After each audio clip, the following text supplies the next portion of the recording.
ఒకప్పుడు విశాలమైన నీలి సముద్రంలో సామి అనే చిన్న సముద్రగుర్రం ఉండేది. సామికి ఒక పెద్ద కల ఉండేది.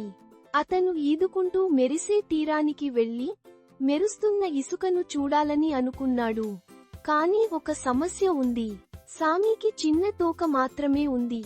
అంత దూరం ఈదడం తన వల్ల అవుతుందో లేదో తెలియక అతను బాధపడ్డాడు. ఒకరోజు అతను ఫిన్ అనే స్నేహపూర్వకమైన చేపను ఈదుతూ చూశాడు. సామి అడిగాడు, ఫిన్, నన్ను మెరిసే తీరానికి చేరవేసేందుకు నువ్వు సహాయం చేస్తావా? ఫిన్ చిరునవ్వు చిందించి చెప్పాడు, ఖచ్చితంగా సామి, మనిద్దరం కలిసి ఈదుతూ వెళదాం. అలా సామి, ఫిన్ వెన్నుపైన పట్టుకుని ఇద్దరూ పక్కపక్కనే ఈదసాగారు.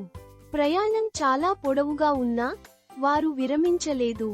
చివరికి వారు మెరిసే తీరానికి చేరుకున్నారు. సామి ఆనందంతో తన చిన్న తోకను ఆడించాడు. ఫిన్ ఆనందంగా అన్నాడు, నువ్వు సాధించావు సామి. నీ పెద్ద కల నిజమైంది. ఆ రోజు నుండి సామి మరియు ఫిన్ అత్యంత స్నేహితులయ్యారు.